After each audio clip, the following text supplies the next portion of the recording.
I upload daily NBA content on this channel, so if that is something that interests you, then subscribe. Also drop a like on this video, it only takes 1 second, it makes a massive difference. Also real quick, episode 12 of my NBA series on the Philadelphia 76ers is out now, so if you have not watched that already, please be sure to do so. But with that out of the way, I feel like I have talked about the Houston Rockets more than literally any team ever. I went back and looked, and in 2020, I have made 15 videos directly about the Houston Rockets. That's not counting videos where I just mention them or I'm kind of just talking vaguely about James Harden. No, 15 videos directly about the Rockets and their situation. And this is actually the third one this week, so I'm talking about them a lot. Like, I talked about them more than the Chicago Bulls, and I never shut the fuck up about the Chicago Bulls. So to say that I am a tad bit burnt out on Rockets talk would be a little bit of an understatement. But I'm obliged to do this because I decided to do season previews for every NBA team, so let's just do it, I guess. I shouldn't complain so much. This job is easy, but I'm a little whiny bitch. What do you want from me? But the Houston Rockets are a clusterfuck. I don't know if I could describe it any better than that. This roster is a mix of the leftover carnage from last season, as well as some signings for the sake of the future and signings for the sake of making signings, I suppose. But where things get real clusterfucky, which is a word that I just made up, all words are made up, the James Harden situation. Harden has been Houston's franchise player for nearly a decade now, and that seems to be coming to an end as he has attempted to push his way out of Houston. And him leaving the Rockets is inevitable, but there's a good chance that that does not happen until the midway point of the season or even in the next offseason. So James Harden and his situation makes this team a complete wild card, and for that reason, I don't really have any strong opinions on this team because this team could go in a million different directions, but let's talk about it.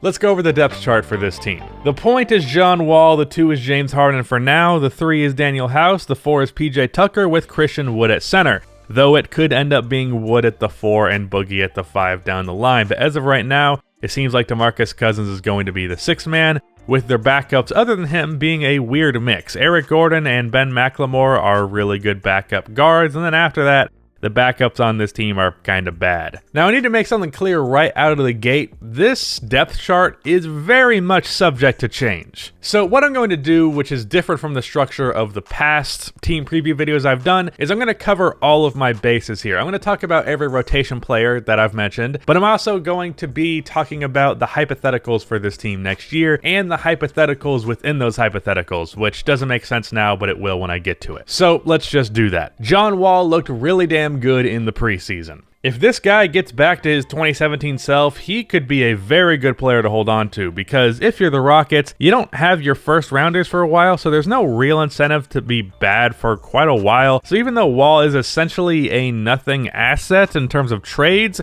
he can help you be decent as well as sell some tickets. James Harden is James Harden. I have talked about him to an exhausting length, so I'm not going to be talking about him here. You know who he is.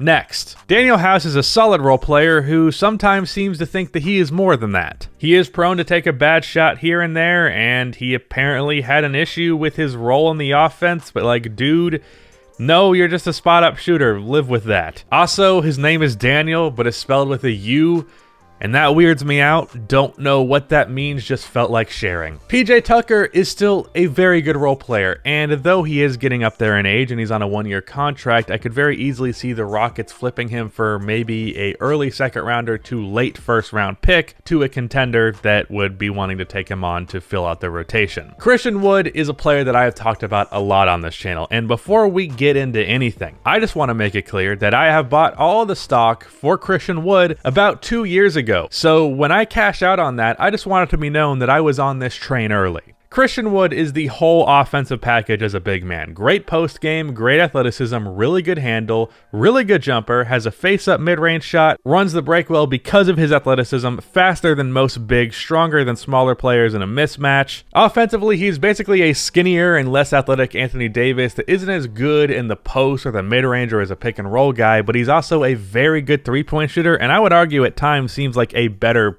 ball handler, which is crazy to say. He's also a decent rebounder, and by no means is he compared to Anthony Davis overall, because as for his weaknesses, defensively, it's a fucking nightmare. And he's like too small to play center without that being a big sacrifice, and not quite big enough to confidently guard small ball fours. So he's kind of stuck between two positions with negatives on both options. So yeah, it's not great, but in general, I would consider him to be a power forward. But with Wood being just 24 and on a multiple year contract, he is someone that can give Houston Rockets fans something to be happy about. By no means is he going to be a James Harden replacement, but I do believe he has all-star potential and can be an efficient 20 to even upwards of like 24 point per game guy, being that he's probably going to be the lead option once James Harden is traded. It's not like a savior or anything, but it's a nice player to have when you're staring a rebuild in the face. Eric Gordon is still a very good source of offense. Now, he absolutely sucked last year, but presuming that was a fluke, an efficient 15 a game with great shooting from outside is always much appreciated. Ben Mclemore is another one of those players who I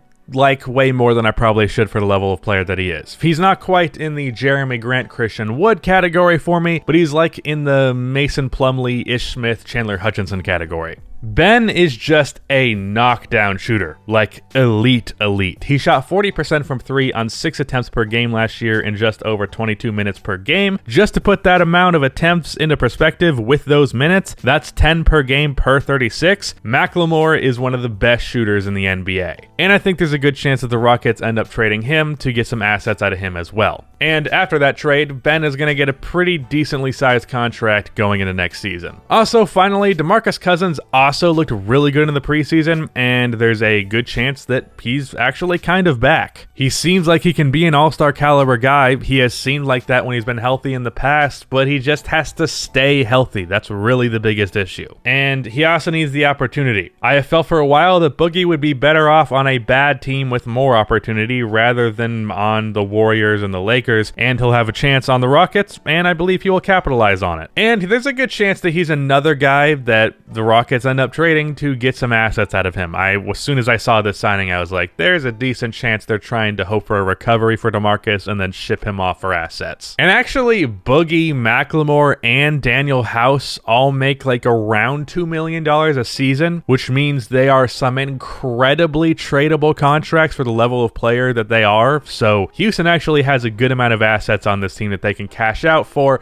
very late picks from contending level teams, because these are 3 guys who can be rotation players for really cheap. That's nice to have. So that's the roster, and as I said, I would talk about different hypotheticals with this team, and really there are 3 scenarios. Those 3 scenarios are A, they trade Harden before the season starts, or at least sometime very early into the season. Scenario B, they trade him at the deadline and he plays games until the deadline. Or C, they don't trade him at all in the regular season, so he plays out the full year. Scenario A will depend heavily on what they get back in a Harden trade. That's why I said there are scenarios within the scenarios. So if it's a Ben Simmons trade, I think they're actually going to be a pretty damn good team even after trading James Harden, because Ben is fantastic. I would like to see Ben as the 4 in that offense, let the foundation of the offense be John Wall, Ben Simmons pick and rolls. The team outside of Wall and Ben would have a lot of shooting, and of course with Ben and Wall, a whole lot of playmaking. Playmaking and three-point shooting is some of the most important aspects of modern offense, and the Rockets would have a whole lot of that. So with Ben used in a Draymond Green type of role, where he's using the pick and roll as a playmaker and also just an elite roll man, I believe this offense would be pretty damn good, even though both Ben and of course John Wall are not really good three-point shooters. Ben's not a three-point shooter at all, and Wall has not been one up to this point in his career. But with Eric Gordon, Ben Mclemore, Daniel House, and Christian Wood on the floor with them, not all of them at once obviously, that's a lot of really good floor spacing. If it's, let's say, a Tyler Hero trade along with just some rotation players and like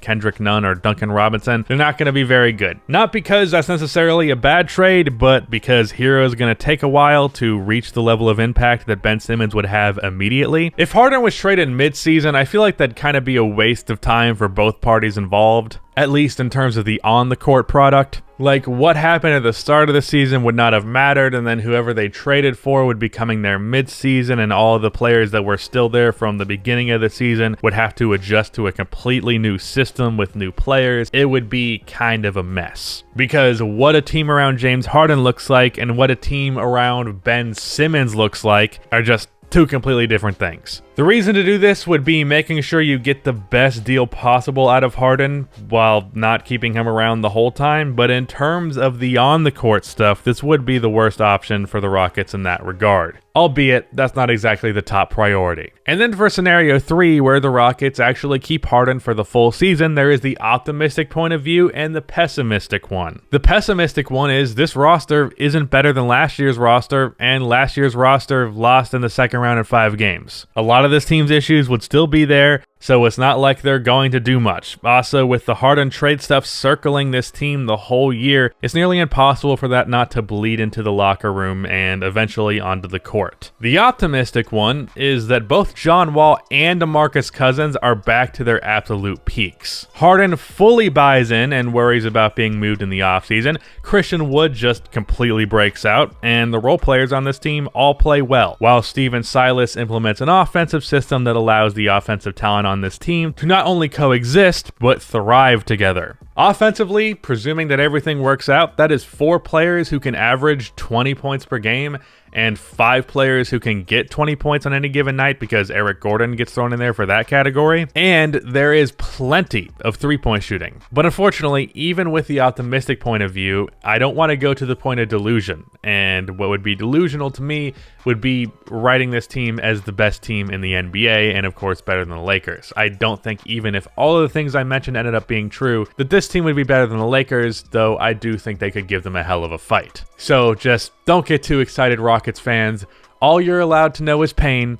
You gotta live with that. I'm a Bulls fan, I feel you. So those are some potential scenarios for what I think this team is actually going to look like. As for what I would predict this scenario to actually be, I'd probably go with option 2, which is unfortunate in terms of this team's win column. I'd say they can be a competitive team doing that because Harden for one half of the season, and then eventually once they figure it out, the other guys for the other half of the season wouldn't be abysmal, but they also wouldn't be good. And the complete roster overhaul mid-season would really hurt them quite a bit. I'd say they are on the lower end of the spectrum in the Western Conference, which is why I have them at 22. Really, this ranking is kind of whatever because they could land at any spot in the NBA. This was the hardest team to place, so I just figured I'd get them out of the way early because I really don't know what to expect with this Rockets team. But yeah, go check out that My NBA video if you have not yet. Shout out to Rudy for editing this video, but that is the end of this video. Please be sure to like and subscribe for more NBA content like this, and cue the outro music.